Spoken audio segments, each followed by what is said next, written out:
ठीक है, अगर मैं गलत साबित हुई तो मैं ना केवल तुम्हारे सारे पैसे वापस करूंगी, मैं अपने गाल पे खुद थप्पड़ मारूंगी। क्या तुम इससे अग्री करते हो? अलीशा ने ध्रुव पर गलत एलिगेशंस लगाए थे और ध्रुव ने इसके कॉम्पनसेशन पर सवाल किए तो अलीशा ने खुद को थप्पड़ मारने की बात कही। अब ध्रुव को प्रूव करना था कि अलीशा गलत है। अलीशा की बात खत्म होती ही ध्रुव ने अपनी जेब से आज की गई शॉपिंग का बिल बाहर निकाला और सबको दिखाते हुए अलीशा की तरफ बढ़ाया। अलीशा ने जब बिल देखा तो हैरत से उसकी आंखें फटी की फटी रह गईं। ध्रुव ने शनेल के 2023 स्प्रिंग कलेक्शन से अपनी माँ के लिए ये ड्रेस खरीदी थी और इस ड्रेस की कीमत 35 लाख रुपए थी। और इससे ज्यादा हैरानी की बात ये थी कि ध्रुव ने सारे पैसे अपने कार्ड से पे किए थे और कोई भी डिस्काउंट नहीं लिया था। सारी ड्रेस उसने ओरिजिनल प्राइस पर खरीदी थी। रिसीट में शनेल का ऑफिशियल लेबल भी था और इसे कोई कॉपी नहीं कर सकता था। अलीशा की नजरें अब ध्रुव की माँ के कपड़ों पर थी। अलीशा हैरान थी कि उसने अभी तक ध्यान क्यों नहीं दिया। क्या ड्रेस वास्तव में इतनी महंगी थी कि अलीशा सच में अफोर्ड नहीं कर सकती थी?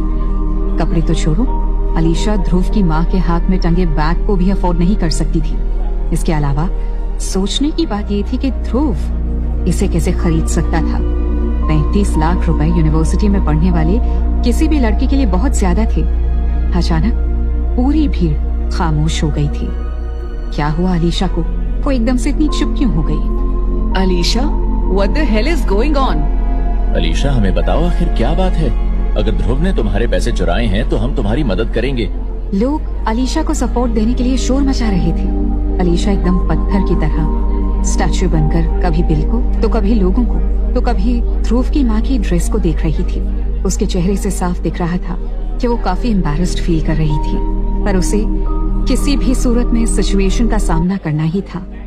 अंत में उसने अपने हाथ उठाकर सबको शांत करते हुए कहा, मैं गलत थी, इसने मेरे पैसे नहीं लिए हैं, मुझे ही कुछ गलत फहमी हुई थी। अलीशा हैरान थी कि अचानक से ध्रुव के पास इतने पैसे कहां से आ गए। उसके और उसकी माँ के अपीयरेंस से ऐसा ही लगता था कि वो किसी गरीब फैमिली से है। अलीशा ने आगे कहा, मैं तुम्हारी माँ को सारे पैसे वापस कर दूंगी। अलीशा इतनी ज्यादा एम्बैरेस थी कि वो कहते कहते रोने लगी और अपने पर्स में हाथ डालकर माँ के सारे पैसे उनके हाथ में वापस कर दिए।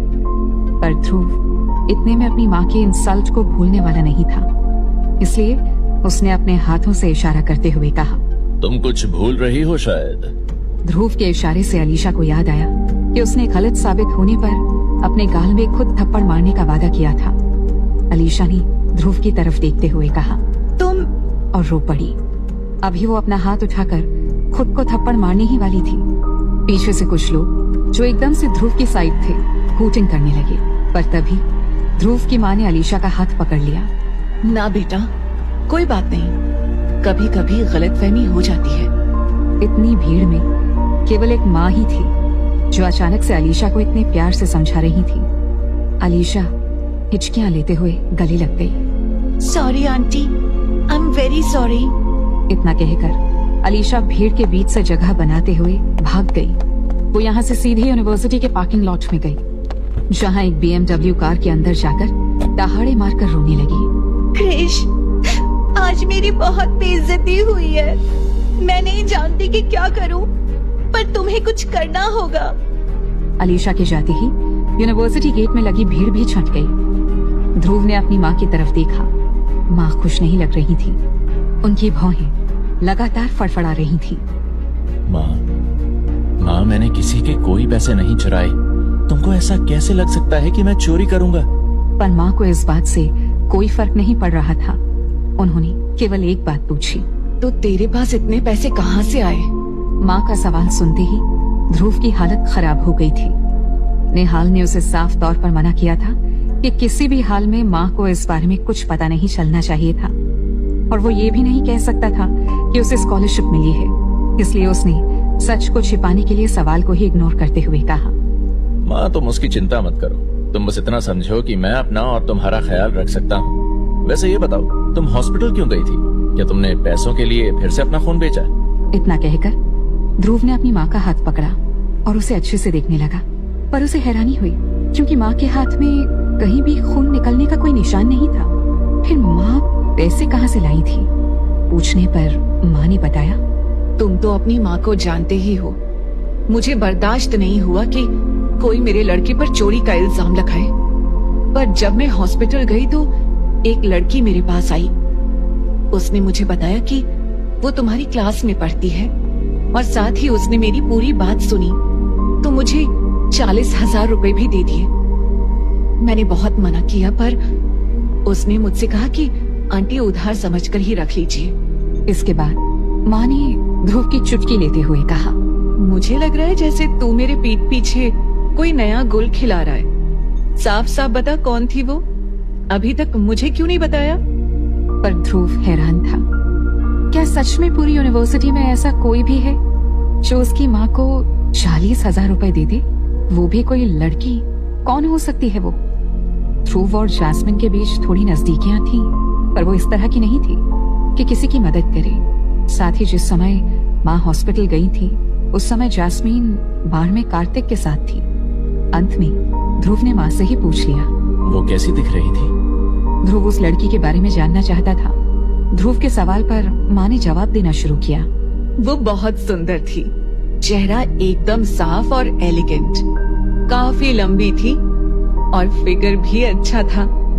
इसके अलावा उसने योगा पैंट्स पहन रखा था। माँ की बात सुनकर ध्रुव एकदम हैरान रह गया। माँ ने जो भी बातें बताई थी उस पर केवल एक लड़की ही फिट बैठ रही थी और वो थी तृप्ति। तृप्ति अक्सर योगा पैंट्स में ही कैंपस आ जाती थी। वो योगा क्लासेस भी अटेंड करती थी। उसका कमाल का फिगर था और वो बहुत खूबसूरत लगती थी।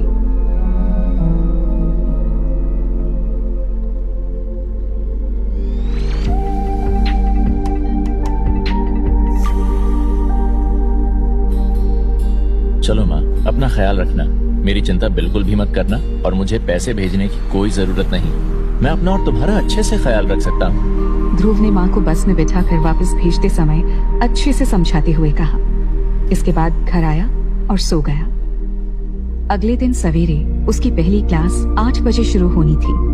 ध्रुव पढ़ने में अच्छा था और उसके अच्छे मार्क्स आते थे। उसकी माँ ने बहुत मुश्किल से उसका इस यूनिवर्सिटी में एडमिशन करवाया था, पर इस यूनिवर्सिटी में काफी पैसे वाले घरों के बच्चे पढ़ते थे और ध्रुव के गरीब बैकग्राउंड के कारण उसे सभी ने बुली किया। उसके क्लास के टीचर भी उसे पसंद नहीं करते थे, इसलिए उसका पढ़ाई से मन हट चुका था। उसके अलावा अपनी माँ पर ज्यादा बोझ न आए, इसलिए वो गैलेक्सी बार में नौकरी भी करता था। वो पहले से ही लोगों के लिए मजाक था, पर जैस्मिन के किस्से के बाद वो अब पूरी तरह से लोगों के लिए मजाक की चीज बन चुका था। लोग उसके मुंह पर उसके लिए कुछ भी कह जाते थे, पर वो पलटकर जवाब देने के लायक नहीं था, इसलिए सुनकर भी चुप रह जाता था। लोग उसे spineless, no self respect and no dignity वाला इंसान समझते थे, पर अब ये पहला वाला ध्रुव नहीं था। जैस्मिन का किस्सा खत्म हो चुका था, इसलिए ध्रुव को अब फिर से खुद को संभालना था और आगे बढ़ना था। सवेरे यूनिवर्सिटी आने के बाद ध्रुव की नजरें कार्तिक को ढूंढ रही थी, पर कार्तिक आज कॉलेज नहीं आया था। सवेरे 8 बजे ध्रुव क्लास में बैठा था तो उसे बार बार लग रहा था जैसे कोई नजरें उसे बार बार देख रही हैं। क्लास खत्म होने के बाद ध्रुव उठा और सबसे आगे की सीट की तरफ बढ़ा। क्लास में बातें हो रही थी। ये स्पाइनलेस ध्रुव क्या करने जा रहा है? सभी की नजरें ध्रुव पर ही थी, पर ध्रुव आराम से चलता हुआ तृप्ति के पास पहुंचकर बोला, वेल तृप्ति, मैं कल शाम जो हुआ उसके लिए तुम्हें थैंक्स कहना चाहता हूँ। इतना कहकर ध्रुव ने एक गहरी सांस ली और आगे कहा, तो तृप्ति, मैं तुम्हें तुम्हारे मनपसंद रेस्टोरेंट में ट्रीट देना चाहता हूँ, अगर तुम्हें कोई एतराज ना हो तो। ध्रुव की बात सुनकर पूरी क्लास बहुत तेज हंसने लगी। लोग तरह तरह की बातें कर रहे थे। तृप्ति भी हैरान थी। उसने कभी सोचा नहीं था एक दिन ध्रुव भी उसे डिनर के लिए इनवाइट करेगा। तृप्ति उसकी बात सुनकर अजीब सा फील कर रही थी। कल रात को तृप्ति ने ध्रुव की माँ की मदद की थी, पर यह केवल तृप्ति ने उसकी मदद करने के लिए किया था। वो अपना खून बेचकर पैसे कमाना चाहती थी और ये देखकर तृप्ति को उनके लिए सिंपैथी आ गई। वहीं ये बेशर्म ध्रुव खड़ा था जो अपनी माँ की मदद करना छोड़कर तृप्ति को डिनर के लिए इनवाइट करने आया था। पर तृप्ति ने इस बात का ध्यान रखा कि कहीं ध्रुव को बुरा न लग जाए। Well Dhruv, I appreciate your invitation, but dinner में जाने की बजाय क्यों ना यही कैंटीन में कुछ खा ले। तृप्ति के इस जवाब से ध्रुव को काफी खुशी हुई। तृप्ति केवल सुंदर ही नहीं थी, वो काफी समझदार भी थी। पूरी क्लास उसे देख रही थी और वो सबके सामने ध्रुव को एम्बैरेस नहीं करना चाहती थी। इसीलिए उसने बहुत समझदारी से ध्रुव को जवाब दिया। तभी किसी ने लेक्चर रूम के दरवाजे को जोर से लात मारकर खुला। सभी की नजर उस ओर गई तो देखा लकी खड़ा था। यूनिवर्सिटी में लगभग सभी लोग जानते थे कि लकी तृप्ति के पीछे पड़ा था, और जैसे ही उसे पता चला कि ध्रुव तृप्ति को डिनर पर इनवाइट कर रहा है तो वो भी आ गया। तृप्ति उसे पसंद नहीं करती थी, पर तृप्ति दिल से बहुत अच्छी थी और उसने कभी लकी का दिल नहीं तोड़ा। आते ही लकी ने ध्रुव का मजाक उड़ाना शुरू कर दिया। ध्रुव, लोग लड़कियों को अपने साथ किसी अच्छे रेस्टोरेंट में ले जाते हैं, पर तुम उसे कैंटीन में ट्रीट दे रहे हो। कमाल के गधे हो। मैं आज तृप्ति को ले मेरिडियन में ले जाना चाहता हूँ। लकी भी काफी रिच फैमिली का लड़का था, और जैसे ही उसने ले मेरिडियन का नाम लिया सभी लोगों का ध्यान उस पर था। ले मेरिडियन में एक बार खाना खाने की कीमत में कैंटीन के महीने भर का खाना आ जाता था। लकी आगे कहता रहा, तुम्हारे जैसे चलते फिरते जोकर के बजाय तृप्ति मेरे साथ जाना पसंद करेगी। दूसरी तरफ तृप्ति की समझ में नहीं आ रहा था कि इस सिचुएशन को कैसे डील करे। ध्रुव ने सिंपली कल तृप्ति की मदद के बदले एक छोटा सा थैंक्स कहने के लिए तृप्ति को डिनर ऑफर किया था, पर लकी तो अपना हक जमा रहा था, जो तृप्ति को बिल्कुल भी पसंद नहीं आया। पर उसने कुछ नहीं कहा। उधर ध्रुव ने तृप्ति की तरफ देख कर कहा, ठीक है, आज शाम मैं तुमसे ला मेरिडियन में मिलता हूँ। इतना कहकर ध्रुव चुपचाप रूम से निकल गया। जाते वक्त पीछे से ध्रुव को पूरी क्लास के हंसने की आवाज सुनाई दी। पीछे लोग बातें कर रहे थे। वो ला मेरिडियन में जाने की बात कर रहा है। उसे पता भी है ला मेरिडियन में उसके जैसों को बाहर से ही भगा देते हैं। वहाँ एक बार जाने से उसका 6 महीने का पूरा खर्च आ जाएगा। शायद जैस्मिन के जाने के बाद मेंटल हो गया। वहाँ से बाहर निकलकर ध्रुव सीधे अपने रूम में पहुंचा और काफी देर तक ले मेरिडियन के बारे में सोच करता रहा। वो जानता था कि उसकी फैमिली के पास इस होटल का बहुत बड़ा हिस्सा है, पर वो लकी के साथ अपने झगड़े को बराबरी का रखना चाहता था, और लकी का ध्रुव से कोई मुकाबला नहीं था, पर लड़ाई बराबर की रहनी चाहिए। अंत में ध्रुव ने निहाल को फोन किया। निहाल उसके पापा का खास था, जिसे ध्रुव को असिस्ट करने के लिए भेजा गया था। सर, आपने मुझे याद किया। आशा करता हूँ सर कल आपको कोई परेशानी नहीं आई होगी। निहाल ने फोन उठाते ही कहा। दरअसल कल ध्रुव के कहने पर निहाल ने कार्तिक की फैमिली को बर्बाद करके रख दिया था, और निहाल उस बारे में ही बात कर रहा था। निहाल गिल फैमिली का खास था, और कार्तिक जैसी फैमिली को बर्बाद करना उसके लिए एक फोन कॉल से ज्यादा कुछ नहीं था। थोड़ी देर ऐसे बात करने के बाद ध्रुव ने अपनी बात सामने रखी। ध्रुव ने कहा, निहाल, आज मेरा एक अपॉइंटमेंट है ला मेरिडियन में। उधर से निहाल की आवाज गूंजी। समझ गया सर, मैं अभी ला मेरिडियन को आपके नाम पर खरीद लेता हूँ। इसके अलावा मेरे लिए और कोई ऑर्डर है? निहाल ने एक लाइन में बता दिया था कि ध्रुव किस फैमिली को बिलोंग करता था, और उसे ये भी समझ में आ गया कि पैसा और पावर कितनी खतरनाक चीज है। ले मेरिडियन पूरी दिल्ली का सबसे महंगा होटल था, और उसे अभी खरीदने का मतलब था अरबों रुपए ऐसे ही उड़ाना।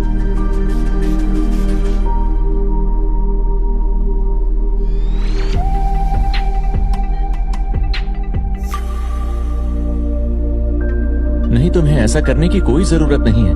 मेरे तुम्हें कॉल करने का एक ही मकसद है।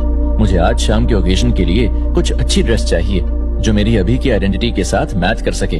ध्रुव ने निहाल को शाम को ले मेरिडियन जाने की अपनी रिक्वायरमेंट बताई, तो उधर से निहाल की आवाज गूंजी। ओह, आई सी, नाउ आई अंडरस्टैंड सर। इसके साथ ही निहाल ने सूट के कुछ फोटोग्राफ्स भेजकर कहा, ये सभी कस्टम मेड सूट्स हैं जो खास आपके लिए बनाए गए हैं, और 20 मिनट में सारे सूट आपके पास पहुंच जाएंगे। गिल फैमिली का पावर और इन्फ्लुएंस देखकर ध्रुव भी हैरत में था। ये सभी सूट दुनिया के सबसे बड़े फैशन डिजाइनर ने डिजाइन किए थे, और सभी खास तौर पर ध्रुव के लिए कुछ सबसे अच्छे प्राइवेट टेलर्स ने तैयार किए थे। ध्रुव ने उनमें से एक को पसंद किया और निहाल को फिर से कॉल किया। निहाल, मुझे तुमसे एक बात और जाननी थी। क्या फैमिली में और भी कुछ ऐसा है जो मुझे जानना चाहिए? मेरे डैड वापस क्यों नहीं आ पा रहे हैं? ध्रुव की बात सुनकर निहाल 1 मिनट के लिए चुप रहा, फिर बोला, सर, आप जानते होंगे कि बड़ी फैमिली में बहुत कुछ चलता रहता है, पर आप चिंता ना करें, ये सब चलता रहता है। और बड़े सर सभी परेशानियों से निकलना अच्छी तरह से जानते हैं। हालांकि एक बार सब सेटल हो जाए तो वो आपसे पर्सनली मिलने आएंगे। निहाल की बात सुनकर ध्रुव ने फिर पूछा, मैं जान सकता हूँ कि क्या परेशानी चल रही है? क्या ऐसा कोई तरीका है जिससे मैं मदद कर सकूं? ध्रुव ने पूछा तो निहाल ने थोड़ा सोचकर जवाब दिया, वेल, अभी तो आपके लिए कोई मदद कर पाना थोड़ा मुश्किल है, पर मेरा आपसे मिलने का मेन पर्पस ये है कि आपको इस लायक बनाना है कि आप अपनी फैमिली बिजनेस को संभालने के काबिल हो सके, वो भी अपने खुद के दम पर। मेरा मकसद आपको ये लग्जूरियस लाइफ देना नहीं है जिसे आप अभी एंजॉय कर रहे हैं। निहाल की बात सुनकर ध्रुव के मुंह से निकला, ओह, आई सी। निहाल उसे इग्नोर करते हुए आगे बोला, अगर मैं एकदम मुद्दे की बात करूं तो अगर आप अपनी फैमिली बिजनेस की विरासत पाना चाहते हैं तो आपको न केवल अपर क्लास लोगों के बीच उठने बैठने के तौर तरीके, जबरदस्त नेटवर्क और फाइनेंशियल रिसोर्सेज की समझ होनी चाहिए, बल्कि इसके अलावा आपको और भी बहुत कुछ सीखना होगा। आने वाले समय में मैं आपको ये सभी चीजें सीखने में मदद करूंगा। ये सुनने के बाद ध्रुव ने पूछा, तो हम कहाँ से शुरू करें? ध्रुव जानता था कि इस फैमिली बिजनेस की विरासत को पाना और उसे संभालना आसान नहीं था। दुनिया की सबसे बड़ी बिजनेस फैमिली की विरासत को पाना आसान नहीं था। पूरी फैमिली में इसे पाने के लिए एक तरह का कंपटीशन चल रहा था। इस कंपटीशन में केवल कोई एक ही विनर बनकर निकलेगा। ध्रुव के इस सवाल को सुनकर निहाल की प्रोफेशनल आवाज में थोड़ी सी खुशी दिखाई दे रही थी। क्योंकि ध्रुव सर सभी स्किल्स सीखने के लिए थोड़ी जल्दी में दिखाई दे रहे हैं, तो किसी छोटी चीज से शुरुआत करते हैं। निहाल की बात सुनकर ध्रुव भी खुश हो गया। हम कहाँ से शुरू करें? उधर से निहाल की आवाज आई, हम द मेरिडियन को खरीद कर शुरुआत करेंगे। निहाल से कुछ देर बात करने के बाद ध्रुव को समझ में आ गया कि इतनी बड़ी फैमिली का वारिस बनना आसान नहीं था। उसे केवल बुकिश नॉलेज की जरूरत नहीं थी, उसे कई और चीजें भी चाहिए थी। इसलिए ध्रुव को लगा कि अब उसे अपने आप को इम्प्रूव करने की जरूरत है। उसने एक लिस्ट बनाई कि उसे किन किन चीजों पर मेहनत करने की जरूरत होगी। थोड़ी देर बाद उसकी लिस्ट तैयार थी। इसमें केवल उन्हीं स्किल्स को लिखा था जो उसे क्लासरूम में नहीं सिखाई जा सकती थी। ध्रुव ने फिर से अपनी लिस्ट को पढ़ा। Problem solving skills, communication research skills, positive attitude और सेल्फ मोटिवेशन, ये सारी स्किल्स उसे अपने अंदर पैदा करनी थी। वो वापस अपनी क्लासरूम में आकर किताब खोलकर पढ़ने लगा कि किताब उसने कई दिनों से छुई तक नहीं थी। किताब खोलते ही उसे कई पेपर स्टार मिले। ध्रुव की समझ में नहीं आया कि ये पेपर स्टार उसकी किताब में किसने रखे। ध्रुव अच्छे से जानता था कि पैसों के पीछे सबके सामने कपड़े उतारने वाली जैस्मिन तो कभी पेपर स्टार उसकी किताब में नहीं रखेगी। पर अगर जैस्मिन नहीं तो और कौन?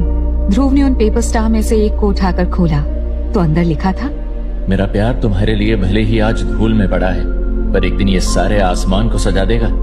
इसे देखकर ध्रुव हैरान था। ऐसा कौन है जो ध्रुव को ये सब लिख कर दे रहा है? ध्रुव ने एक और पेपर स्टार को खोला। उसमें लिखा था, twinkle twinkle little star, how I wonder what you are. Dhruv ने तीसरे पेपर स्टार को खोला। उसमें लिखा था, तुम्हारे दांतों में कुछ फंसा था, इससे तुम्हारी स्माइल और भी ज्यादा सुंदर लग रही थी, पर तुम्हारी स्माइल कभी देखने को नहीं मिलती। इसी तरह एक एक कर ध्रुव ने कई सारे स्टार्स खोले। हर एक स्टार में उसे कुछ न कुछ लिखा मिल रहा था। शायद किसी ने ध्रुव को रोज एक स्टार दिया था। इन स्टार्स के कारण सारा दिन ध्रुव कुछ पढ़ नहीं पाया। उसका सारा दिन इन पेपर स्टार्स को पढ़ने में बीत गया। सारे पेपर स्टार्स को पढ़ने के बाद ध्रुव का दिल इमोशन से भर गया। स्टार्स में काफी रोमांटिक और हार्ट टचिंग मैसेजेस थे, जिन्हें पढ़ने के बाद ध्रुव का दिल काफी देर तक धड़कता रहा। ध्रुव जब क्लास से बाहर निकला तो शाम हो गई थी और आज उसे तृप्ति और लकी के साथ ले मेरिडियन डिनर करने के लिए जाना था। ध्रुव इसे जरूरी नहीं समझता था, पर यही वो जगह थी जो ध्रुव को प्रैक्टिकल दुनिया से रूबरू करवाती थी। ऐसी जगह जाकर ही वो इंसल्ट और अप्रिसिएशन को पास से महसूस कर सकता था। अगर वो चाहे तो आज ही ले मेरिडियन को खरीद ले, पर उसने ऐसा नहीं किया। वो बस देखना चाहता था कि लकी क्या चालें चलता है और ध्रुव इस पर कैसे रिस्पॉन्स देता है, क्योंकि ये छोटे छोटे झगड़े ही उसे आखिर में एक विजेता बनाएंगे जो दुनिया की सबसे बड़ी बिजनेस फैमिली को पाएगा। निहाल से बात करने के बाद ध्रुव का दुनिया देखने का तरीका ही बदल गया। यूनिवर्सिटी के गेट पर काफी सारी मोटरसाइकिल्स खड़ी थीं। इस समय ये काफी आम हो गया था। दिल्ली के ट्रैफिक में मोटरसाइकिल्स को हायर करना आसान था। इसे मोटर टैक्सी कहते थे।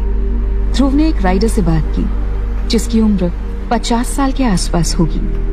राइडर ने भी ध्रुव से पोलाइटली बात की और कुछ देर के नेगोशिएशन के बाद ध्रुव उस राइडर के पीछे बैठा ले मेरिडियन की तरफ चल दिया। मोटरसाइकिल राइडर ने ध्रुव से काफी कम दाम लिए थे और ध्रुव उसको कुछ टिप देना चाहता था, पर उस शख्स ने ध्रुव को मना कर दिया। तो ध्रुव ने उसे किसी दिन ले मेरिडियन में डिनर करने का ऑफर दिया, जिस पर वो तैयार हो गया।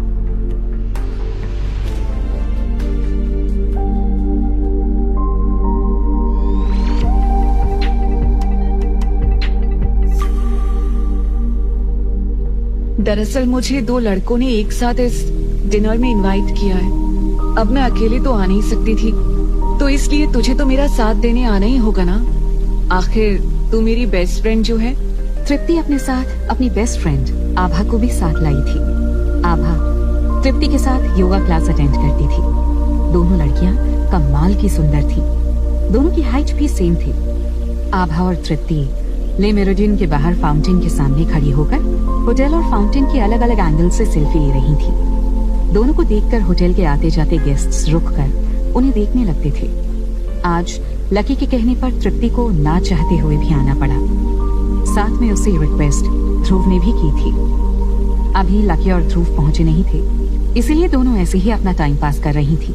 आभा ने तृप्ति से पूछा, क्योंकि तू है ही इतनी सुंदर कि लड़कों की लाइन लग जाए। पर सच सच बता, वो दोनों कौन हैं जिन्होंने तुझे यहाँ डिनर के लिए इनवाइट किया है? अभी तृप्ति कुछ जवाब दी थी, तभी एक Audi A7 होटल के गेट के सामने आती हुई दिखी। आभा ने कार को देखा तो उसकी आंखों में चमक आ गई। उसने आंखें मटकोते हुए कहा, लगता है काफी पैसे वाली पार्टी है। अच्छा किया तूने मुझे बुलाकर। पर वो दूसरा कौन है? तृप्ति ने आभा को देखकर बगैर टालम टोल कर सीधे जवाब दिया, वो ध्रुव है। ध्रुव का नाम सुनते ही आभा का मुंह बिगड़ गया। जो तेरी क्लास में पढ़ता है वही ध्रुव, जिसे सब स्पाइनलेस ध्रुव कहते हैं।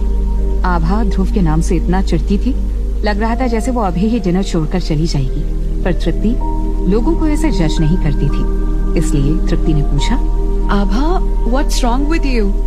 तुझे ध्रुव से क्या नफरत है? तृप्ति के सवाल पर आभा ने कहा, तृप्ति तुझे शायद पता नहीं, पर छोड़, जाने दे। सुनकर तुझे बुरा लगेगा। ऐसा लगा जैसे वो ध्रुव के बारे में कुछ जानती है, पर तृप्ति को ठेस न पहुंचे, इसलिए कुछ नहीं कहा। नहीं आभा, मुझे बुरा ध्रुव के लिए नहीं तेरे लिए लगेगा। तू अगर उसके बारे में कुछ जानती है तो उसे सबके साथ शेयर करने की जरूरत नहीं है। मैं केवल इतना जानती हूँ कि वो एक सिंपल फैमिली से आता है और अपने लिए जो जरूरी हो वो करता है। तृप्ति दिल से अच्छी थी। वो लोगों को उनके फैमिली बैकग्राउंड या इकोनॉमिक स्टेटस से जज नहीं करती थी। ध्रुव थोड़े गरीब परिवार से था, पर तृप्ति को वो काफी स्मार्ट लगता था। बस ध्रुव को अपने आप को प्रेजेंट करना नहीं आता था, और इसका कारण भी उसका फैमिली बैकग्राउंड था।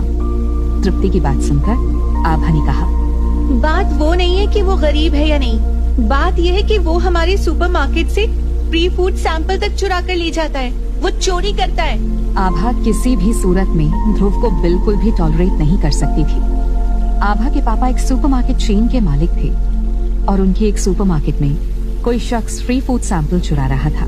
बाद में पता चला कि वो और कोई नहीं बल्कि ध्रुव था।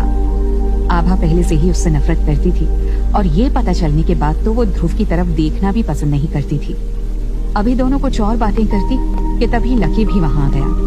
लकी ने केवल तृप्ति को बुलाया था, पर यहाँ तो आभा भी साथ में ही थी। 2 खूबसूरत लड़कियों को देखकर वो मन ही मन खुश हुआ। हेलो तृप्ति और आभा, क्या बातें हो रही हैं? आभा ने लकी को देखा तो खुशी से उससे बात करने लगी। आभा को लकी पसंद नहीं था, पर अगर उसके सामने 2 चॉइसेस हों, लकी और ध्रुव, तो लकी लाख गुना बेहतर था। आभा की तरफ से थोड़ा हिंट मिलते ही लकी शुरू हो गया। चलो चलते हैं, मैं यहाँ अक्सर आता रहता हूँ। आज तुम लोगों को एक शानदार डिनर कराता हूँ। दरअसल लकी इतने महंगे होटल में कभी नहीं आया था। वो बस ऑनलाइन कुछ जानकारी निकालकर सबके सामने हीरो बनने की कोशिश कर रहा था, पर तृप्ति अभी जाने को तैयार नहीं थी। रुको, ध्रुव को भी आने दो, तृप्ति ने कहा। तृप्ति के इतना कहते ही लकी शुरू हो गया। वो यहाँ कैसे आ पाएगा? इसकी इतनी हैसियत है ही नहीं कि यहाँ आए। और टाइम भी तो देखो, हम लेट हो रहे हैं। लकी कोशिश कर रहा था कि कैसे भी तृप्ति और आभा को मना ले और ध्रुव के बगैर ही होटल में चले, पर तभी ध्रुव भी वहाँ आता है। ध्रुव एक मोटरसाइकिल में पीछे बैठकर आया था। उसे देखकर आभा की नफरत उसकी आंखों में साफ दिखाई दे रही थी और लकी उसका मजाक उड़ाने लगा। तृप्ति, उसे देखो, वो शायद अपने पापा के साथ आया है। अब समझ में आया वो इतना गरीब क्यों है, क्योंकि उसके पापा ही असली लूजर हैं। और देखो तो, वो अपनी मोटरसाइकिल को छुपाने की कोशिश कर रहा है। और शायद वो तुम्हें ये जताना चाहता है कि वो मोटरसाइकिल से आया है। शायद वो छिपाना चाहता है कि उसके पापा इतने बूढ़े हैं। लकी ने जब ध्रुव को पार्किंग लॉट से बाहर आते देखा तो दूर से ही हाथ हिलाकर चिल्लाया, ध्रुव, यहाँ इस तरफ आओ। ध्रुव ने दूर से ही तृप्ति और लकी को देख लिया था, पर उसे उम्मीद नहीं थी कि आभा भी वहाँ होगी। ध्रुव के आते ही लकी ने पूछ लिया, इतना लेट कैसे हो गए और तुम्हारे पापा कहाँ हैं? ध्रुव ने लकी को देखकर हैरानी से कहा, पापा? ध्रुव को इतना हैरान देखकर लकी ने कहा, इतना भी मत बनो। क्या तुम अपने पापा की मोटरसाइकिल से यहाँ नहीं आए हो? पर तुम्हारी मोटरसाइकिल बहुत पुरानी हो गई है। ध्रुव उसकी बात सुनकर हैरान था। वो मेरे पापा नहीं है। वो तो बेचारा एक गरीब मोटरसाइकिल वाला था। उसके पास कोई बिजनेस नहीं था, तो मैंने सोचा मैं उसकी मदद करूं। ध्रुव की बात सुनकर लकी जोर से हंस पड़ा। वेल ध्रुव, शो ऑफ के चक्कर में तुम अपने पापा को पापा भी नहीं कहोगे। आभा वैसे तो ध्रुव को बिल्कुल भी पसंद नहीं करती थी, पर जैसे ही उसने ये सुना तो वो लकी से भी तेज आवाज में ध्रुव से बोली, ध्रुव, तुम ऐसा कैसे कर सकते हो? तुम्हारे पापा के लिए कितना मुश्किल रहा होगा तुमको पढ़ाना। आज तुम केवल हमें दिखाने के लिए ऐसा कैसे कर सकते हो? तुम अपने पापा को पापा मानने को तैयार नहीं हो। ध्रुव को समझ में नहीं आ रहा था कि क्या कहे। ध्रुव ने फिर से मुस्कुराकर पोलाइटली कहा, वो मेरे पापा नहीं हैं। यार कैसे कहूँ? अभी लकी कुछ कहने ही वाला था कि तृप्ति की आवाज आई। बस करो। तृप्ति के मना करने के बावजूद लकी चुप तो हो गया, पर आभा नहीं मानी। आभा ने तृप्ति को देखकर गुस्से से कहा, तृप्ति, मुझे समझ नहीं आता कि तुमने इस शख्स के साथ डिनर करने के लिए मुझे यहाँ क्यों बुलाया। आभा की शह मिलने पर लकी भी बोलने लगा। वैसे भी लकी इतनी जल्दी ध्रुव से हार मानने वाला नहीं था। वैसे ध्रुव, तुमने अपनी मोटरसाइकिल कहाँ छुपाई? अपने पापा से कहो तुम्हें लेकर जाएं, क्योंकि यहाँ तुम्हारे जैसे लोग नहीं आ सकते।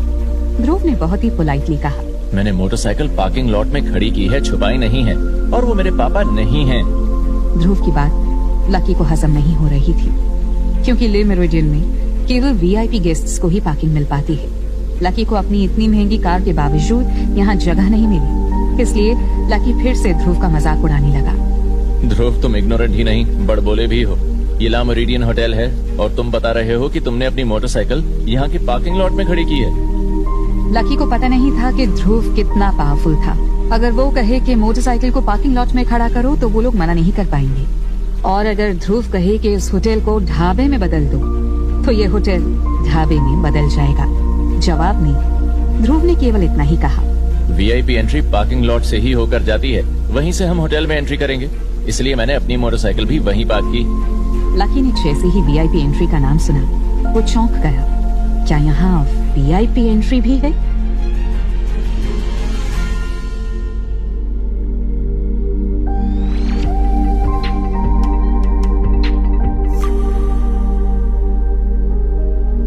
क्या यहाँ वीआईपी एंट्री भी है? लकी के सवाल को सुनकर ध्रुव हैरान था, क्योंकि होटल में मेंबर्स के लिए वीआईपी एंट्री थी जो पार्किंग लॉट से होकर जाती थी। बाकी नॉन मेंबर्स के लिए नॉर्मल एंट्री थी, जहां जाकर वो होटल में अपने लिए एक सीट रिजर्व कर सकते थे। अगर लकी को इस बारे में जानकारी नहीं है तो वो डिनर कैसे कराएगा? लकी के सवाल पर ध्रुव ने जवाब दिया, हम इस होटल में केवल फ्रंट डेस्क से तभी जाएंगे जब हमें अपॉइंटमेंट बुक कराना हो, नहीं तो हमें पार्किंग लॉट वाली एंट्री से ही अंदर जाना होगा। लकी को लगा कि वो रंगे हाथों पकड़ा जाएगा। वो ये देखना चाहता था कि वो अक्सर ले मेरिडियन में आता है, इसलिए उसने यहाँ के सारे मेन्यू और ड्रिंक के बारे में अच्छा रिसर्च किया था।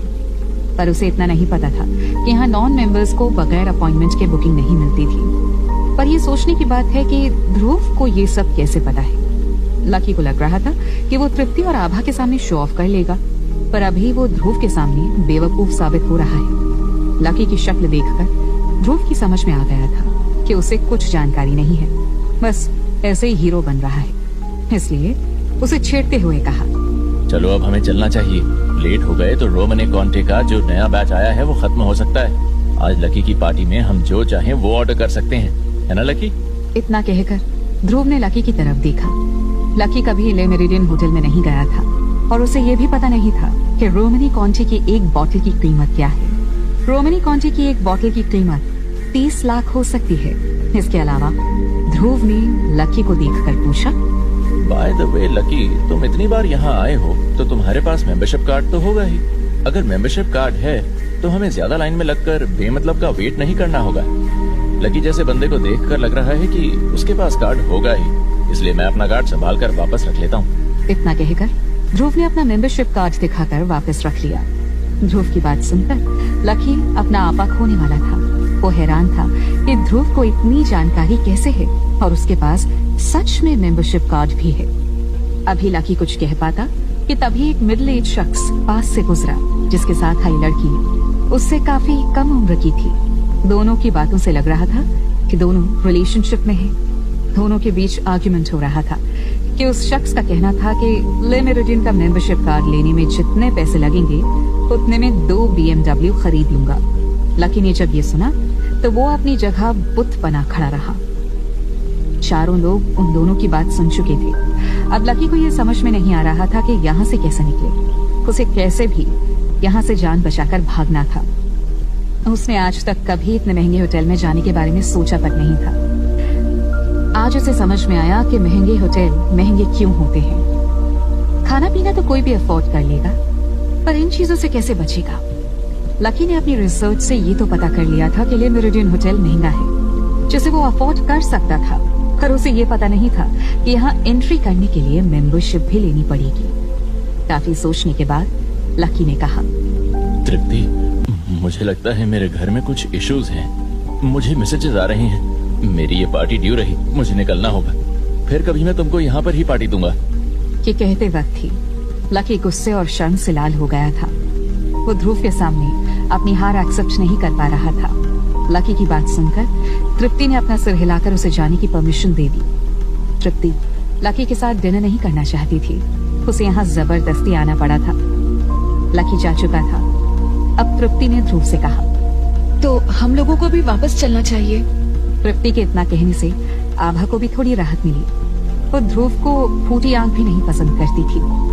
उसके साथ डिनर करना तो दूर की बात है। पर ध्रुव ने जवाब में कहा, घर हमें वापस क्यों जाना है? हम तो यहाँ डिनर करने आए थे ना। ध्रुव के इतना कहते ही आभा ने तृप्ति के कान में कहा, चुपचाप वापस चलो, मैं इसके साथ डिनर पर नहीं जाने वाली। ये खुद तो सुपरमार्केट से खाना चुराता ही है, हमसे भी बर्तन मंजवाएगा। पर तृप्ति ने उसे पूरी तरह से इग्नोर करते हुए ध्रुव से कहा, हाँ ध्रुव चलो, आभा कह रही थी उसको हॉटपॉट खाना है ना आभा? चलो चलते हैं। ध्रुव आभा के एक्सप्रेशंस देखकर समझ गया था कि उसे ध्रुव का साथ बिल्कुल भी पसंद नहीं आ रहा था, पर उसने कुछ जवाब नहीं दिया और सभी ले मेरिडियन के डाइनिंग हॉल की तरफ चल दिए। खाते समय ध्रुव ने तृप्ति से कहा, थैंक यू तृप्ति, तुमने सच में मेरी बहुत मदद करी। पर मैं तुमको बताना चाहता हूँ कि मैंने कोई पैसे नहीं चुराए थे और इसके लिए अलीशा को बहुत बेइज्जती भी उठानी पड़ी। मैंने अपनी माँ के लिए खुद कपड़े खरीदे थे, पर फिर भी मुझे तुमको थैंक्स कहना चाहिए। अगर तुम ना होती तो मेरी माँ अपना खून बेचकर ये अलीशा को पैसे दे देती। इतना कहकर ध्रुव ने अपनी जेब से एक सफेद लिफाफा निकालकर तृप्ति की ओर बढ़ाते हुए कहा, ये वो पैसे हैं जो तुमने माँ को दिए थे, प्लीज इसे रख लो। शुरुआत में तृप्ति इन पैसों को लेने के लिए जरा भी तैयार नहीं थी, पर ध्रुव के बार बार कहने पर अंत में मान गई। अंत में ध्रुव ने कहा, ठीक है, अगर तुमको कभी मेरी जरूरत पड़े तो जरूर याद करना। ध्रुव के इतना कहते ही तृप्ति ने उसे ऐसे देखा मानो कह रही हो कि इसी बात का तो उसे इंतजार था। उसने तपाक से कहा, ध्रुव अगर ऐसी बात है तो सच में तुम्हारी मदद की सख्त जरूरत है। कल मेरा बर्थडे है, क्या कल तुम मेरी बर्थडे पार्टी में मेरे घर आ पाओगी? इतना कहकर तृप्ति ने अपनी जीभ होंठों से दबा ली। जिससे वो शर्मीली, खूबसूरत और बहुत क्यूट लग रही थी। तृप्ति की बात सुनकर आभा गुस्से, नाराजगी और हैरानी से तृप्ति को देख रही थी। जिंदल फैमिली बहुत पैसे वाली फैमिली थी। उस फैमिली की बर्थडे पार्टी में वो ध्रुव को इनवाइट कर रही थी। तृप्ति के इस इनविटेशन से ध्रुव भी हैरान था। उसके मुंह से निकला, क्या?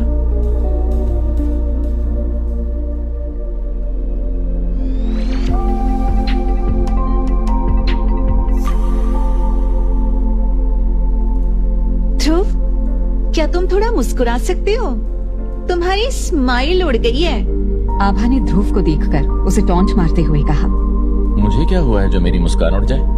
तृप्ति जिंदल की बर्थडे पार्टी का मतलब था शहर भर के सबसे पैसे वालों के बीच जाना, और वैसे भी तृप्ति को उसे बर्थडे पार्टी में इनवाइट करने की क्या जरूरत थी?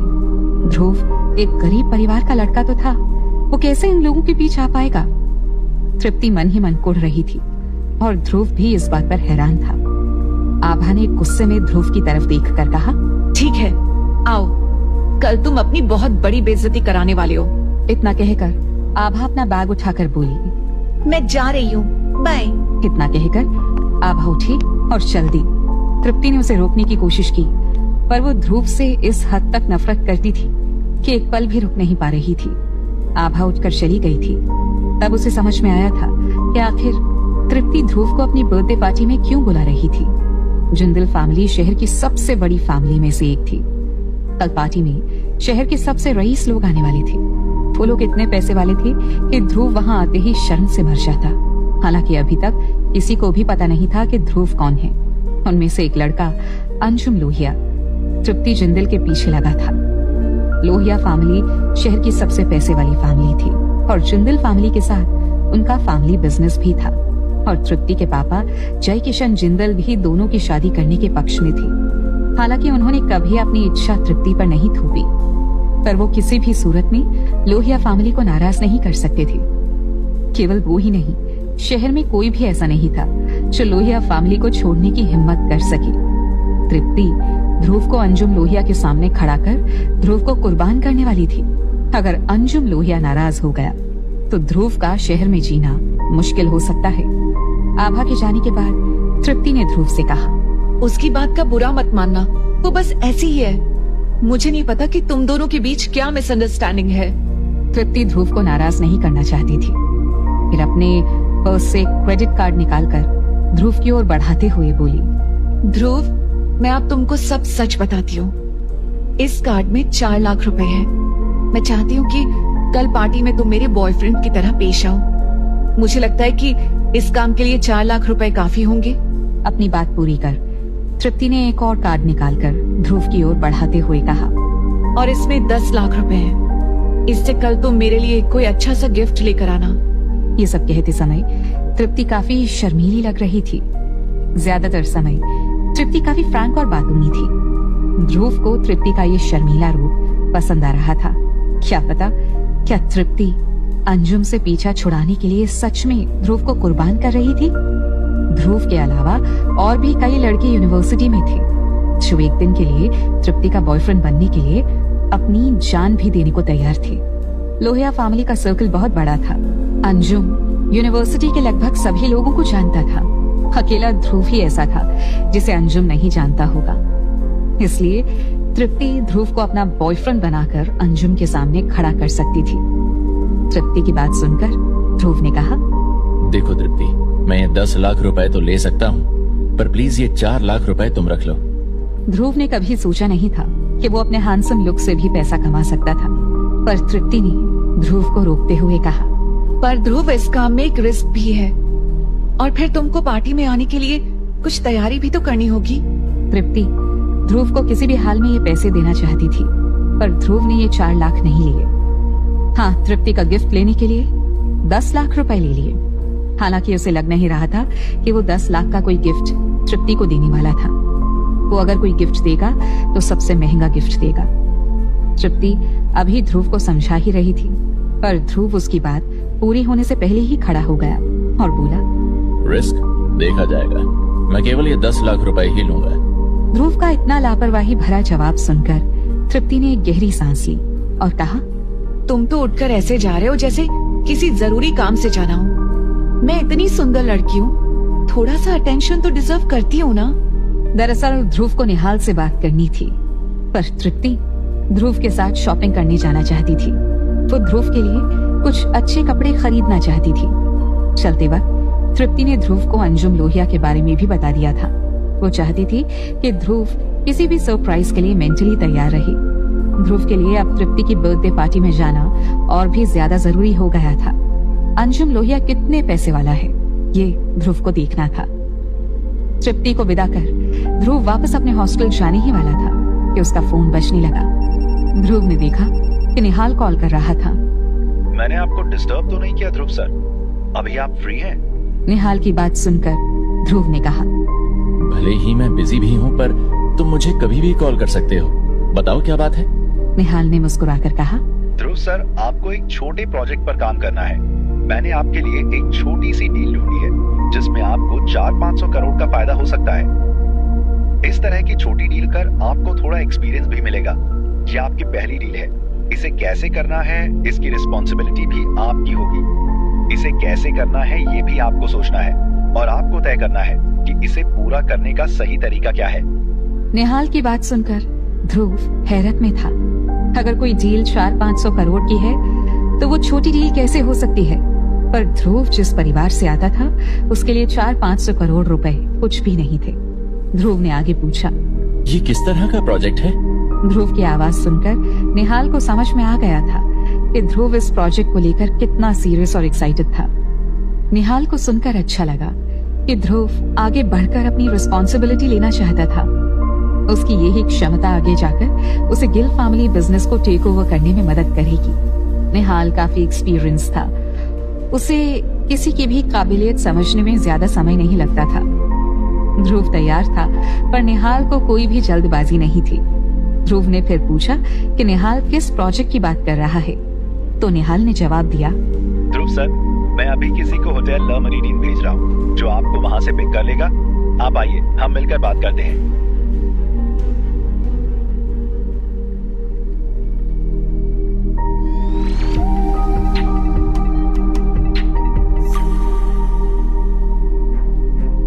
ध्रुव सर, आपकी सोच और आपके फ्यूचरिस्टिक समझ को देखकर मैं सच में काफी इंप्रेस हूँ। ऐसी बात नहीं है कि मैं आपकी बटरिंग कर रहा हूँ। ये प्रोजेक्ट्स हमें बहुत नुकसान दे रहे थे, पर आपके एक्सप्लेनेशन देखकर लग रहा है कि हमें थोड़े समय के इंटरेस्ट न देखकर लॉन्ग टर्म के फायदे देखने चाहिए। आज अगर गिल फैमिली इस मुकाम में है तो उसका कारण ये है कि फैमिली की नींव बहुत स्ट्रांग है। यही कारण है कि हम बहुत बड़े प्रोजेक्ट्स में भी इन्वेस्ट कर सकते हैं। निहाल और ध्रुव ने कई प्रोजेक्ट्स पर सारी रात बातें की। अंत में ध्रुव के किसी सब्जेक्ट को लेकर एक फ्रेश पर्सपेक्टिव और फ्यूचरिस्टिक सोच ने निहाल को इम्प्रेस कर दिया था। ध्रुव सारी रात बातें करते करते थक चुका था। उसके सामने टेबल पर कई प्रोजेक्ट्स की फाइल्स पड़ी थी। उन सब में ध्रुव ने काफी माथापच्ची की थी। इसके अलावा निहाल और इंटरनेट की भी काफी मदद मिली थी उसे। ध्रुव ने आगे कहा, अगर मुझसे कोई गलती हो तो आप मुझसे डायरेक्ट कह सकते हो। ध्रुव को भले ही निहाल सर कहकर बात करता था, पर ध्रुव निहाल को हमेशा ही इज्जत देता था।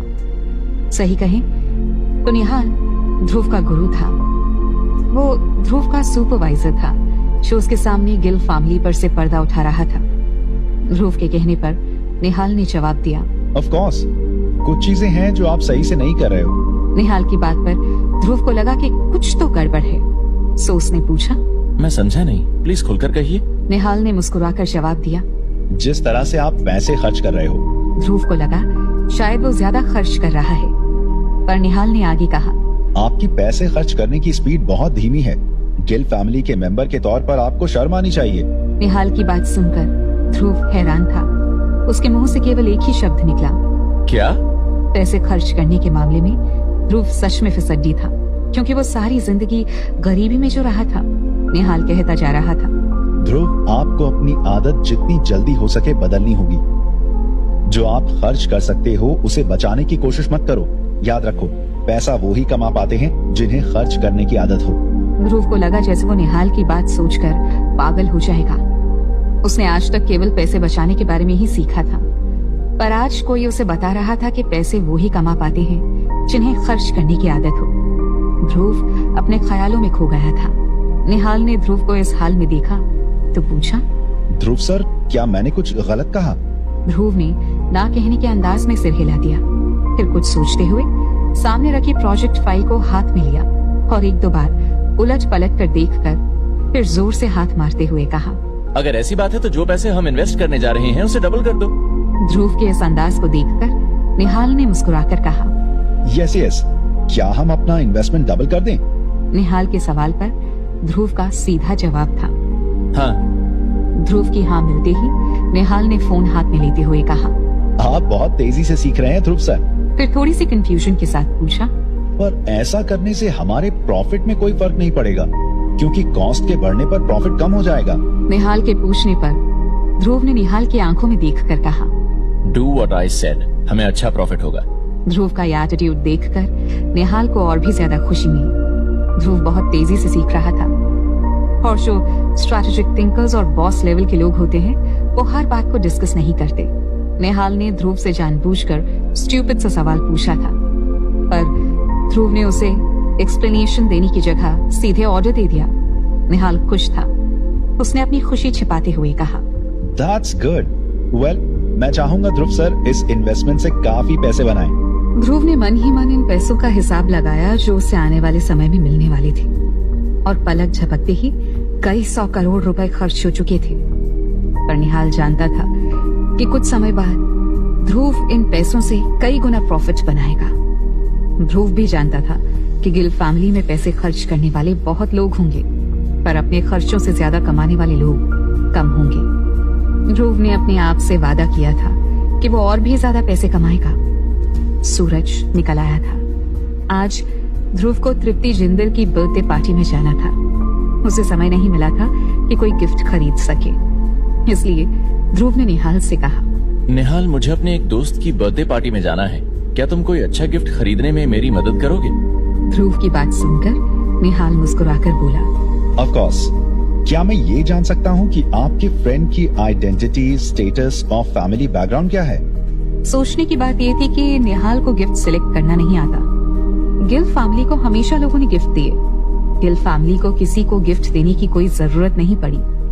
ध्रुव की समझ में नहीं आया कि तृप्ति और अपने रिलेशन को निहाल के सामने कैसे एक्सप्लेन करे, इसलिए उसने सीधे जवाब दिया, गर्लफ्रेंड को देना है। ध्रुव का एक लाइन का जवाब सुनकर निहाल ने मुस्कुराकर कहा, बस अब आपको कोई और इन्फॉर्मेशन देने की कोई जरूरत नहीं। मैं आपके लिए एक ट्रम्प कार्ड निकाल कर जाता हूँ। निहाल की बात सुनकर ध्रुव ने कहा, ठीक है, अगर तुम ट्रम्प कार्ड ला पाओ तो, पर क्या मैं जान सकता हूँ कि ये क्या चीज है?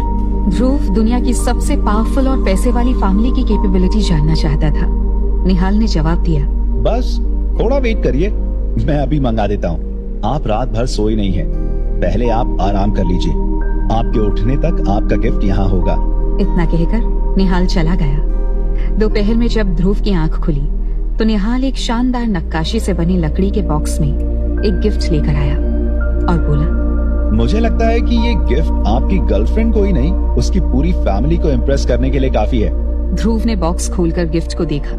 ये हीरा तो नहीं था, इसलिए ध्रुव ने हैरानी भरे चेहरे से निहाल की तरफ देखा और पूछा, Are you sure? निहाल ने पूरे कॉन्फिडेंस के साथ कहा, 100% श्योर। ये इतना इम्प्रेसिव है कि पूरी दुनिया को हिला देगा। ध्रुव इस जरा से टुकड़े को देखकर जरा भी कॉन्फिडेंट नहीं था। उसने उससे भरी हैरानी के साथ फिर पूछा, दुनिया हिला देगा? पर कैसे? निहाल ने आगे बढ़कर ध्रुव के कानों में कुछ कहा जो ध्रुव के होश उड़ाने के लिए काफी था।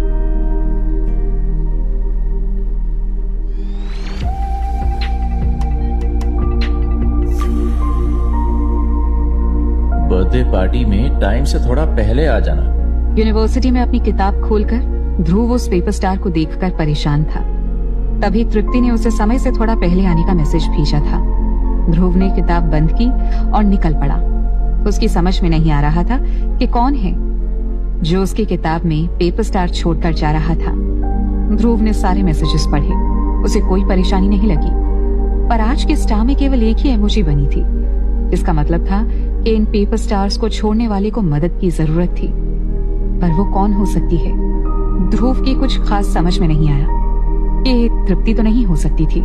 तृप्ति के पास काफी दोस्त थे, और तृप्ति को देखकर नहीं लगता था कि वो इस तरह से पेपर स्टार छोड़ेगी। जैस्मिन का तो सवाल ही नहीं था, फिर कौन थी? ये सोचते सोचते ध्रुव तैयार होकर करेक्ट 5 बजे तृप्ति के घर पहुंचा। तृप्ति के घर में ज्यादा लोग नहीं थे और घर के बड़े तो दिख ही नहीं रहे थे। शायद वो तृप्ति और उसके दोस्तों को थोड़ा स्पेस देना चाहते थे। जब तृप्ति ने ध्रुव को देखा तो आगे बढ़कर ध्रुव को गले लगाते हुए कहा, तुम तो कुछ ज्यादा ही जल्दी आ गए। ध्रुव ने मुस्कुराकर जवाब दिया, जिसका तुम्हारी जैसी खूबसूरत लड़की से अपॉइंटमेंट हो उसका जल्दी आना तो बनता है। ध्रुव का जवाब सुनकर तृप्ति ने अपनी आंखें मटकाते हुए कहा, तुमने इतनी अच्छी बातें बनाना कहाँ से सीखा? ध्रुव ने उसी अंदाज में जवाब दिया। जब से तुमसे मिला हूँ। ध्रुव की बातें सुनकर तृप्ति जोर से हंस दी, फिर हाथ पकड़कर बोली, चलो पहले मेरे साथ ऊपर चलो। तृप्ति ध्रुव का हाथ पकड़कर उसे घसीटती हुई ऊपर अपने कमरे में ले गई। तृप्ति का घर बहुत खूबसूरत और शानदार था। इसे घर नहीं, विला या रिजॉर्ट कहा जा सकता था। इसका डिजाइन भी किसी पुराने जमाने की कासिल की तरह बनाया गया था। साथ में फुटबॉल ग्राउंड जितना बड़ा एक पर्सनल गार्डन भी था, जहां बर्थडे पार्टी की तैयारी चल रही थी।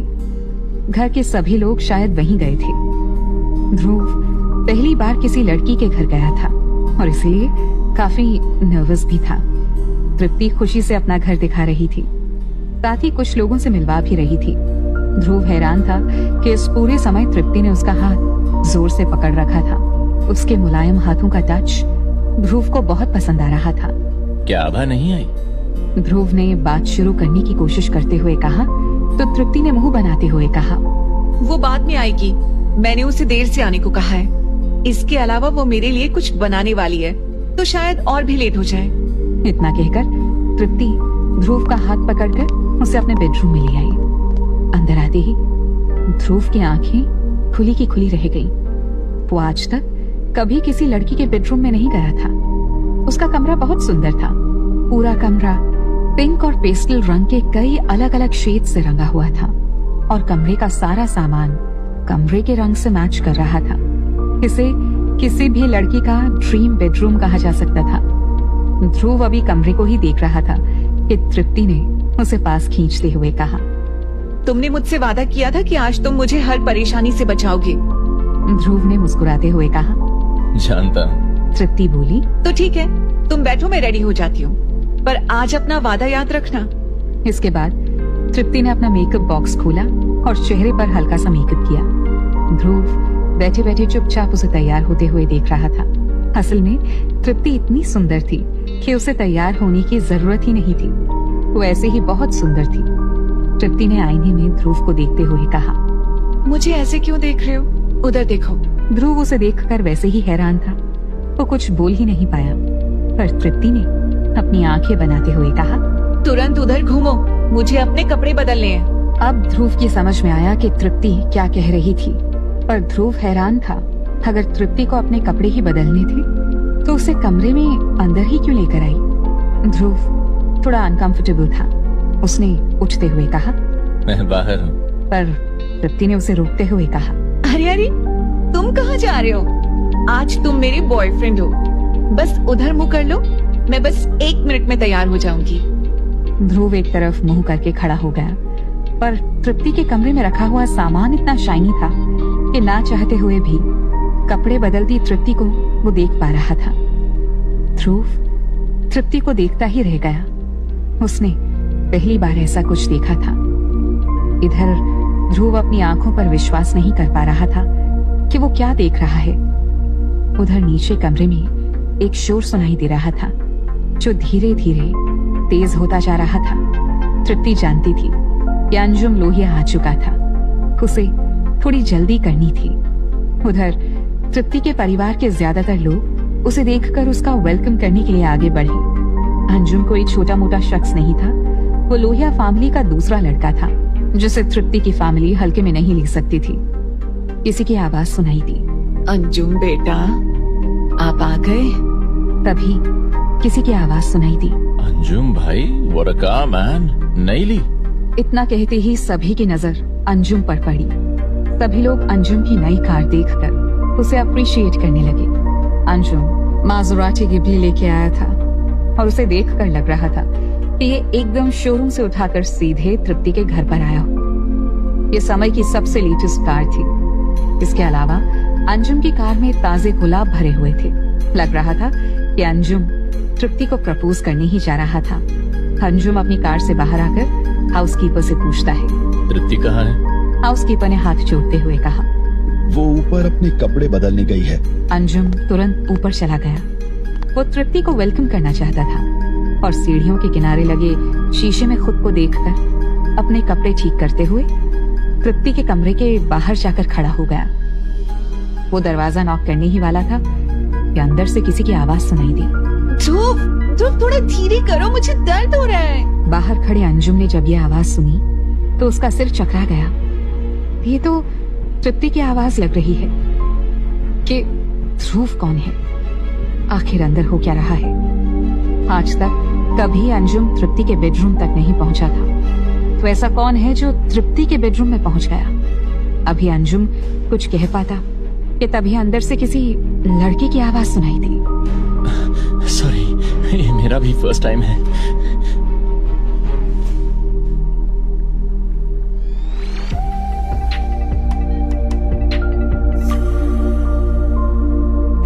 तृप्ति, तुम क्या कर रही हो?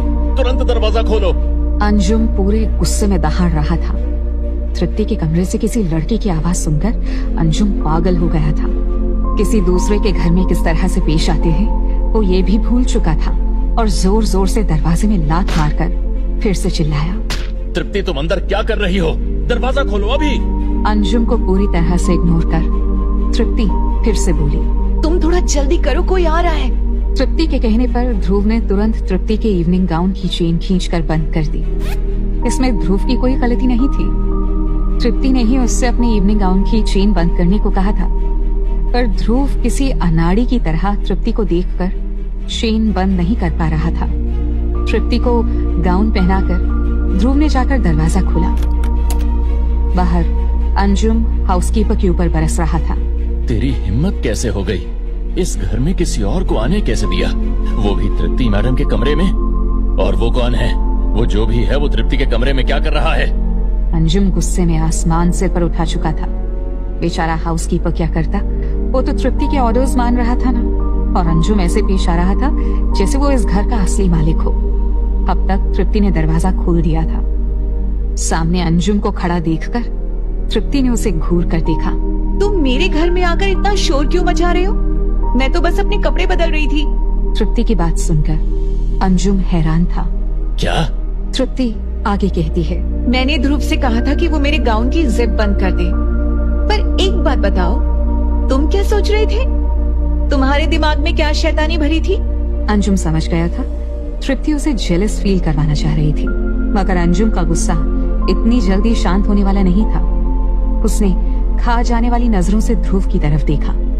अंजुम जिसे चाहता है उसे छूने की हिम्मत कोई भी नहीं करता, चाहे उसकी चाहत की वो चीज कोई पालतू जानवर ही क्यों ना हो। और ये तो उसकी गर्लफ्रेंड तृप्ति की बात थी। ये ध्रुव कौन है और आज तक मैंने उसका नाम क्यों नहीं सुना? अंजुम का सवाल सुनकर तृप्ति ने ध्रुव का हाथ पकड़कर कहा, ध्रुव मेरा बॉयफ्रेंड है। हम पिछले 1 महीने से साथ में रह रहे हैं और अभी अभी सोकर उठे हैं। क्या? What the hell? तृप्ति का बॉयफ्रेंड 1 महीने से साथ में है और तृप्ति के साथ सोता है? इतना कहते ही अंजुम की नजर ध्रुव पर गई और उसका सारा का सारा गुस्सा गायब हो गया। उसे समझ में आ गया कि तृप्ति जानबूझकर उसका मजाक बना रही है। हालांकि अब उसे कोई गुस्सा नहीं था, उल्टा वो ध्रुव को देखकर हंस रहा था। अंजुम ने हंसते हुए कहा, Really? बॉयफ्रेंड? वो भी तुम्हारा? तृप्ति, तुम्हारा बॉयफ्रेंड तुम्हारे लिए गिफ्ट में क्या लाया है? मैं तुम्हारे लिए माज़ेराटी कार और ढेर सारे रोजेस लेकर आया हूँ। अगर तुम मेरी बनने का वादा करो तो ये कार और फूल तुम्हारे होंगे बेबी। जब तृप्ति ने ध्रुव को आते देखा तो वो और सारी बातों के बीच गिफ्ट के बारे में बात करना ही भूल गई थी। अचानक उसे याद आया कि ध्रुव तो उसके लिए कोई गिफ्ट लाया ही नहीं था। थोड़ा सोचकर तृप्ति ने कमरे में पड़े सेब उठाकर अंजुम को दिखाते हुए कहा, क्या ये गिफ्ट नहीं है? ध्रुव ने बहुत मेहनत से ये सेब छांटे हैं ताकि मैं हमेशा हेल्दी रहूं। अंजुम को तृप्ति की बचकानी बातों पर हंसी आ रही थी। सेब कौन लेकर आता है? तू बर्थडे पार्टी में आया है या तृप्ति से मिलने हॉस्पिटल में आया है? इसके बाद अंजुम अपने ही जोक पर खुद ही ठहाका मारकर हंसते हुए बोला, तुम मुझे हंसा हंसा कर मार डालोगी बेबी। मैं तुम्हारे लिए मैसेराटी कार और ढेर सारे गुलाब लेकर आया हूँ और मेरा कंपेटिटर तुम्हारे लिए सेब लेकर आया है। फिर अंजुम ने हंसते हुए ध्रुव की पीठ पर थपकी देते हुए कहा, हेलो बेवकूफ ध्रुव, तेरे सेबों ने तो मेरी कार के टायर उड़ा दिए। देख कैसे तुझे डिफेंड कर रही है मेरी बेबी। अगर सच में ये तेरी गर्लफ्रेंड है तो गर्लफ्रेंड को उसके बर्थडे में सेब कौन देता है? अंजुम हंसते हंसते पागल हो रहा था, पर ध्रुव बहुत ही शांति से खड़ा था। उसने अंजुम को हाथों से रोकने का इशारा करते हुए कहा, अबे पागल, रुक जा, थोड़ा सब्र कर ले, जरा मुझे अपना गिफ्ट तो निकालने दे। ध्रुव की बात अंजुम को बुरी लग गई। अंजुम की गर्लफ्रेंड के साथ मिलकर उसके साथ खिलवाड़ करने की हिम्मत करने के बाद अब ध्रुव ने अंजुम को पागल और बेवकूफ कह दिया था। अंजुम थोड़ा परेशान था। फिर ध्रुव ने अपनी जेब से एक छोटा सा वुडन बॉक्स निकालकर सामने रखा। बॉक्स छोटा सा था पर बहुत ही खूबसूरती से तराशा गया था। घर में सभी लोग हैरान थे। सबको लगा ध्रुव तृप्ति को डायमंड रिंग देने वाला है, पर जब ध्रुव ने धीरे से उस लकड़ी के बॉक्स को खोला तो सामने खड़े लोगों का हंसते हंसते बुरा हाल हो गया। What the hell, man? तृप्ति, तुमने ऐसे क्या अपनी पार्टी में कोई स्टैंड अप शो करने के लिए बुलाया है? और is your birthday a joke for you? बोलो तृप्ति, या तो तुम्हारा बॉयफ्रेंड एक जोक है या ये सब। विश्वास नहीं होता, इतने खूबसूरत डिब्बे में केवल एक टूटा हुआ कांच का टुकड़ा होगा, वो भी इतना छोटा कि इसे देखने के लिए लेंस की जरूरत पड़े। तभी गेस्ट्स में से एक और आवाज आई। इससे अच्छे तो वो सेब थे। तृप्ति भी हैरान थी कि इस गधे को 10 लाख रुपए दिए थे और ये गधा एक छोटा सा कांच का टुकड़ा लेकर आया था। आभा सही कह रही थी कि एक नंबर का गधा रहेगा, और शैतान का नाम लेते ही शैतान भी आ गई। आते ही आभा ने तृप्ति को देखकर कहा, तुमसे पहले कहा था इस ध्रुव पर विश्वास मत करो। अंजुम आभा की बात सुनकर और भी ज्यादा मजे ले रहा था। अब तक अंजुम और आभा ध्रुव को घर से भगाना चाहते थे, पर अब तृप्ति भी नाराज थी। इन सबको सुनते हुए भी ध्रुव पहले की तरह ही शांत खड़ा था। तुम लोग जानते हो ये क्या है? ध्रुव इन एवरेज रिच लोगों को ब्लेम नहीं कर सकता था। वो लोग जानते ही नहीं थे ये क्या है, पर अंजुम अभी भी ध्रुव के मजे ले रहा था। क्या हो सकता है? सड़क से कांच का टुकड़ा लाने से अच्छा था सेब ही ले आते। फिर ध्रुव की तरफ देखकर थोड़ा डरने का नाटक करते हुए कहा, वो मेरी मैसेराटी को टक्कर देने के लिए तुमने सड़क से कांच का टुकड़ा बटोर कर ले आए। तृप्ति के 1 महीने पुराने बॉयफ्रेंड तुम हो तो बड़े इंटरेस्टिंग। तुमसे मिलकर मजा आया यार। क्या पीस खड़ा किया है तृप्ति तुमने भी? अंजुम मजे तो ध्रुव के ले रहा था, पर उसके निशाने पर तृप्ति थी जो ये बात समझ रही थी। वो गुस्से से अंजुम को स्टेयर कर रही थी। अच्छा चलो, इससे पहले बेबी मुझे अपनी आंखों से खा जाए, तुम ही बता दो। ध्रुव, ये क्या है? ध्रुव ने अपनी जगह खड़े खड़े कहा, californium for your good health Tripti. Dhruv के एक शब्द से सभी हैरानी से एक दूसरे को देखकर बोले, कैलिफोर्नियम? कैलिफोर्नियम क्या होता है?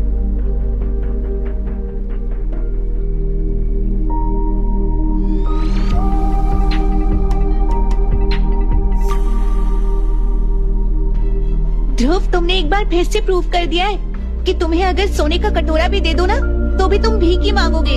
आभा तृप्ति की शक्ल देखकर गुस्से में थी, पर उससे भी ज्यादा वो ध्रुव को ह्यूमिलिएट करने का कोई मौका नहीं छोड़ सकती थी। आभा ने फिर कहा, ध्रुव, मैंने बहुत से लोगों को खुद को पैसे वाला दिखाने की कोशिश करते देखा है, पर मैंने कभी तुमसे ज्यादा वानाबी और स्टूपिड लड़का नहीं देखा। वहाँ खड़े लोगों में से किसी को पता ही नहीं था कि ये ग्रे लाइट वाले स्टोन को क्या कहते हैं और ये हीरे से कितना महंगा है। आभा की बात सुनकर ध्रुव बहुत निराश था कि वो किन बेवकूफों के बीच फंस गया है। लोगों के अनअवेयर रिएक्शन की उम्मीद ध्रुव और निहाल दोनों को ही थी, पर ये रिएक्शन इतना ज्यादा अलग होगा ये दोनों में से किसी ने गेस नहीं किया था। लोगों को लग रहा था कि ध्रुव शो ऑफ कर रहा है। इन बेवकूफों को पता ही नहीं कि इनके हाथ में क्या है। इनमें से किसी को नहीं पता कि कैलिफोर्नियम क्या होता है। अंजुम लोहिया ने ध्रुव का मजाक बनाते हुए कहा, तो ध्रुव, अब तुमको जाना चाहिए। तृप्ति, तुम भी तो ना, अगर तुम किसी को अपना बॉयफ्रेंड बनाकर मेरे सामने ला रही थी तो कम से कम जरा से समझदार को तो लाती। सभी लोग आपस में बातें कर रहे थे। आभा मौका देखकर तृप्ति को एक तरफ ले जाकर बोली, अब तुमको समझ में आया कि मैं तुमसे झूठ नहीं बोल रही थी। ये ध्रुव मेरे सुपरमार्केट में आकर फ्री फूड सैंपल चुरा कर ले जाता था। मैंने खुद ऐसे अपनी आंखों से देखा है। क्या तुम अब जाओगे? तृप्ति ने तुम पर कितना विश्वास किया था, पर तुमने उसे गिफ्ट में क्या दिया? उधर ध्रुव मन ही मन बड़बड़ा रहा था। अजीब लोग हैं, इनमें से किसी को पता ही नहीं है कि दुनिया का सबसे महंगा एलिमेंट क्या है। कोई कैलिफोर्नियम के बारे में नहीं जानता। सोचने की बात है, इन रईसों का लेवल अभी बहुत घटिया है। तभी अंजुम की आवाज आई। वो सही कह रही है ध्रुव, अब तुम जा सकते हो, पर मैं ये जरूर कहूंगा कि तुम बड़े मजेदार इंसान हो यार। बस तुम तृप्ति के लिए कुछ अच्छी चीज न ला पाए। लोगों को ध्रुव से इस तरह से बात करता देखकर तृप्ति को बहुत गुस्सा आ रहा था। वैसे भी ये तृप्ति का आइडिया था। वो ध्रुव को अपना बॉयफ्रेंड बनाकर लाई थी। साथ ही तृप्ति को थोड़ी सी समझ थी कि ध्रुव जैसे लड़कों पर क्या बीतती थी जब वो इन पैसे वाले लोगों की पार्टीज अटेंड करते थे। उसे अब समझ में आ रहा था कि अगर ध्रुव जैसों को अगर 10 लाख रुपए भी दे दें तब भी वो हैरान ही रहेंगे कि क्या गिफ्ट खरीदें। जब तृप्ति ने देखा ध्रुव जाने वाला है तो उसे बिल्कुल भी अच्छा नहीं लग रहा था। उसे एक बार भी मौका नहीं मिला कि दौड़ कर जाकर ध्रुव से इन सब के लिए माफी मांग ले। तुम क्या कर रही हो?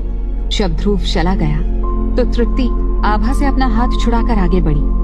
आभा को लगता था कि तृप्ति के लिए यही अच्छा था कि वो ध्रुव से दूर रहे। अंजुम ये सब देखकर आभा से बोला, छोड़ो उसे, जाने दो। आज नहीं तो कल उसे पता चल जाएगा कि मैं ही उसे खुश रख सकता हूँ। आभा ने अंजुम से कुछ नहीं कहा, बस एक बार घूर कर देखा और चली गई।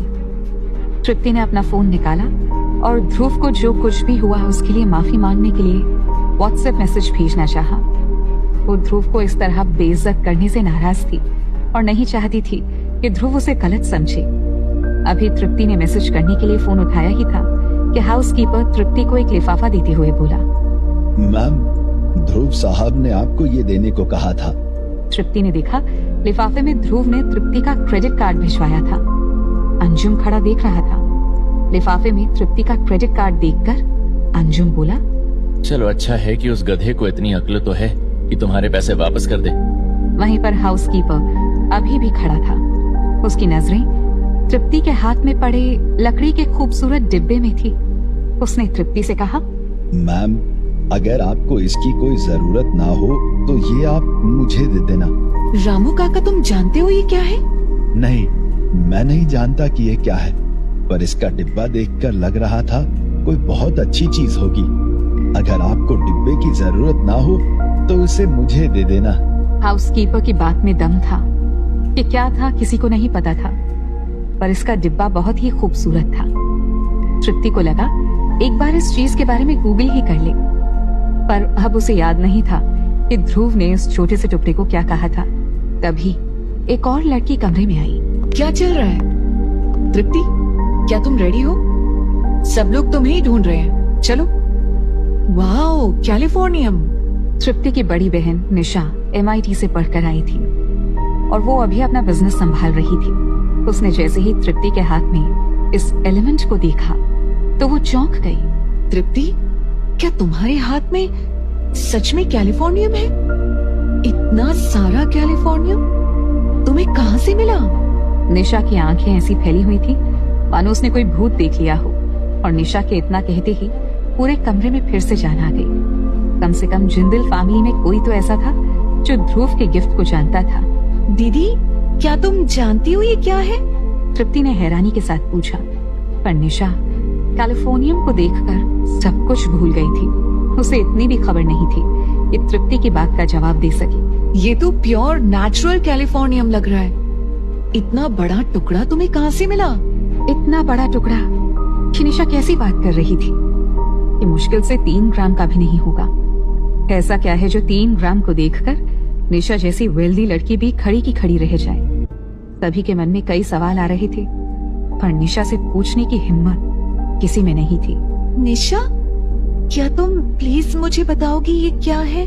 तृप्ति के चेहरे को देखकर निशा मुस्कुराकर बोली, ये तुम्हारी इमेजिनेशन से भी ज्यादा महंगा है। ये प्राइसलेस है। ये दुनिया का सबसे महंगा एलिमेंट है और इसे पास रखने से कोई बीमारी भी नहीं होती।